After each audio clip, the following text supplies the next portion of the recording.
Magandang araw po sa inyong lahat at muli po welcome po dito sa inyong paboritong programa. Dear Kuya E, bench nga po pala ulit ito at ang ibabahagi ko pong kwento ay tungkol sa lalaking pinakamamahal ko na si Joma. Kuya E, yung huling kwento ko kay Joma ay yung binlock niya ako sa Facebook. 2 account ko ang binlock niya at muntikan na akong magpakamatay dahil hindi ko siya makalimutan. Halos 2 years din po kami, Kuya E. Grabe naman yung magpakamatay. Naalala ko pa tuwing sasapit ang Valentine's Day ay nag-video call SEX po kami. Pagkatapos namin ay magkikwentuhan at magbibiruan, sabay palitan ng I love you at sabay kiss. Tawanan, walang iniisip kung di saya. Ganyan ang nangyari sa 2 years namin ni Joma, ang lalaking pinakamamahal ko. 2024, February 10, hindi ko inasahan, Kuya E, may nagparamdam sa akin. Mag-isa lang ako sa kwarto ko at nakahiga po ako, bandang 6 or 7 p.m. ng gabi. Kuya E, na biglang may nanghawak sa legs ko. Ilang beses hinawakan ang legs ko, Kuya E, at nagtataka ako dahil ako lang po mag-isa sa kwarto. Medyo natatakot na rin. Sabi ko sa isip ko ay guni-guni ko lang. Kuya E, maya-maya ay sa likod ko naman. Ang tila ba may humaplos, sabay lingon, ulit at umupo ako. Sabi ko, ano yun? Tiningnan ko ang paligid at baka insekto o may langgam pero wala po ako nakita. Simula noon, Kuya E, ay hindi na naalis sa isip ko si Joma. Ewan ko nga ba, Kuya E, dahil kakaiba talaga. Kahit sa pagtulog ko ay siya pa rin ang laman ng isip ko, kaya tiningnan ko ulit yung dating account ko. Nagbabaka sakaling inunblock ako ni Joma, pero pagtingin ko ay nakablock pa rin ako, kaya naggawa po ako ng panibagong account. Nag-search ako ng pangalan niya pero hindi ko siya makita. Kahit paulit-ulit kong i-search ay hindi pa rin siya lumalabas.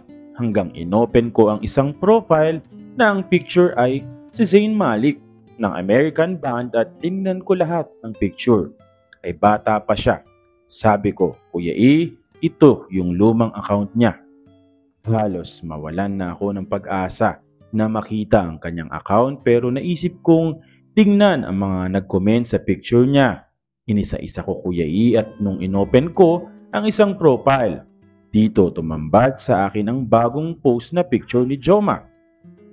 Ang kantang post na Arabic ang nakasulat, Kuya E, buti na lang nakatranslate at dito ko na nabasa. Ito ang nakasulat, Kuya E. We belong to Allah and to Him we shall return. Rest in peace. Only for God Almighty, my cousin has passed away. Nakalagay doon ang kanyang pangalan.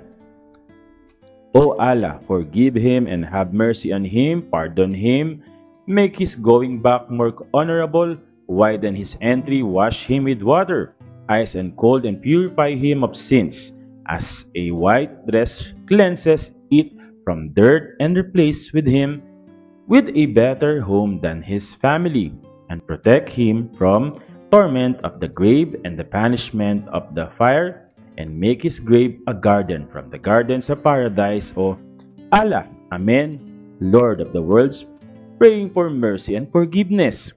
Kuya E, nung nabasa ko ang salitang rest in peace ay humagulgol na ako. Hindi ko na mapigilan ang aking luha, Kuya E. Habang sinusulat ko ito, ay tumutulo pa rin ang luha ko. Kaya pala nagparamdam sa akin, para siguro malaman ko kung anong nangyari sa kanya. Sana, Kuya E, makayanan ko itong pagsubok sa akin dahil si Joma lang ang minahal ko ng sobra. Kuya E, kahit nalaman ko yung nangyari kay Joma ay nagtanong-tanong pa rin ako sa iba niyang kaibigan. Sabi ko baka nagbibiro lang yung nag-post na patay na si Joma. Kaya inisa-isa ko pa rin yung kanyang kaibigan. Yung iba, nag-reply, yung iba ay pareho po ang mga sagot nila. Kuya E, totoong patay na si Joma. Hindi ko pa rin pinaniwalaan. Sabi ko kailangan kong mahanap ang kanyang pamilya para talaga masigurado ko na totoong patay na ang Joma ko. May isang tao akong chinat, Kuya E. Isang araw, bago siya nag-reply sa akin, sabi niya sa message niya ay yes, my son is die. Has die car accident. Pagsabi niya yun ay bumuhos ang aking luha. Sabi totoo pala, patay ang aking pinakamamahal na lalaki sa buhay ko. Hindi ka paniniwala sa mga kaibigan, ay ang dami na palang post na ganun.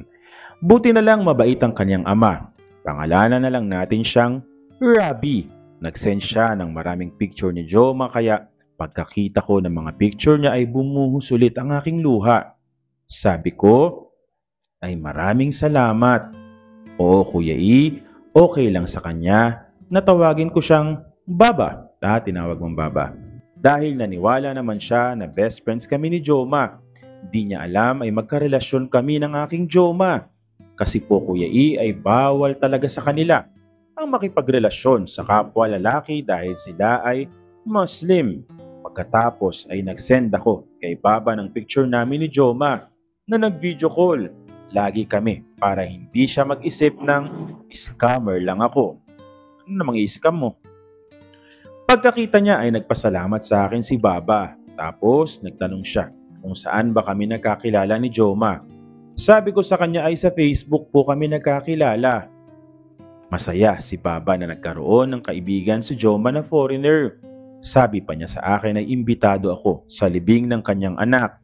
February 16, Friday. Sabi ko okay Baba. Sabi niya ay tatawagan na lang daw nila ako kinabukasan Friday. Yun ang araw na libing ng aking pinakamamahal na si Joma. Naghintay ako, Kuya E. Walang nag-video call sa akin. Sabi ko baka nakalimutan ni Baba na i-video call ako. Sabi ko baka nagluluksa pa rin sila dahil nga libing ng kaniyang anak. Maghapon ako naghintay pero walang sagot. Naka-off din sila, Baba. Kinagabihan, pag online ko ay naka-online na si Baba. Kaya naman nag-chat ako sa kanya. Sabi ko kay Baba, nilibing na po ba si Joma? Sabi niya ay oo. Sabay send ng picture ng libing ni Joma. Natahimik ako ng ilang minuto dahil humagulgol na naman ako sa pag-iyak. Akala ko ay nakalimutan na ako ni Baba. Yun pala ay hindi. Sabi ko kay Baba, thank you so much. Baba, keep safe always and your all and family. Allah is always here. God bless. Salamat din. Natapos din ang aking paghahanap ng totoong kasagutan sa aking mga tanong at labis din ako nagpasalamat kay Joma na sa tingin ko ay nasa tabi ko lang na nakaalalay para makausap ko ang kaniyang ama. Pagkatapos kong makausap si Baba ay nag-offline na ako Kuya E at doon ko binuhos ang aking pag-iyak. Nasambit ko na Joma, isama mo na ako. Mahal ko dahil hindi ko kaya na wala ka na. Yan lagi ang sinasabi ko na sana ay isama na niya ako. Yun na nga, natapos din ang pagluluksa ko Kuya E, natulog na ako at hindi ko inaasahan ay magpapakita sa panaginip ko ang pinakamamahal kong lalaki sa buhay ko. Kuya E, binisita ako ni Joma sa panaginip ko. Lumapit siya sa akin at hinawakan niya ang aking pisngi at hinalikan niya ang aking labi. Sabay niyakap niya ako ng mahigpit, matagal ang kanyang pagyakap sa akin at doon na naputol ang panaginip ko. Kasi po ay ihing-ihi na po pala ako. Kaya naputol ang panaginip ko. Binilisan ko ang pag-ihi ko para mahabol ko pa sa panaginip ko si Joma. Pero wala na talaga. Paggising ko sa umaga ay sobrang gaan ng aking pakiramdam. Dahil siguro sa mga yakap ni Joma at halik kaya nawala ang aking lungkot sa pagkawala niya. Para sa mga nakikinig kay Kuya E ay ipakita nyo sa mahal nyo kung gaano nyo siya kamahal dahil hindi natin masasabi kung hanggang saan ang ating buhay. Hanggang dito na lamang po Kuya E. Bench. Okay, bench. Well, minsan hindi talaga natin mapapaliwanag ang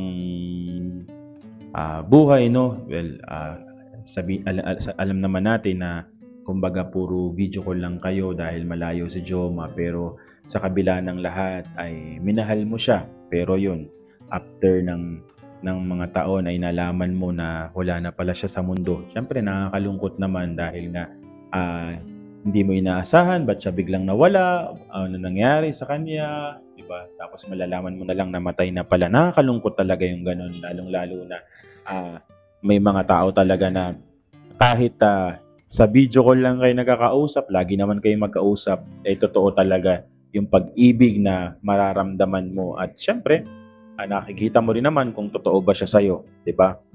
Condolence sa'yo, Bench, at muli po, maraming salamat sa mga patuloy na sumusubaybay, sumusuporta dito po sa inyong paboritong programa. Maraming salamat po sa inyong lahat.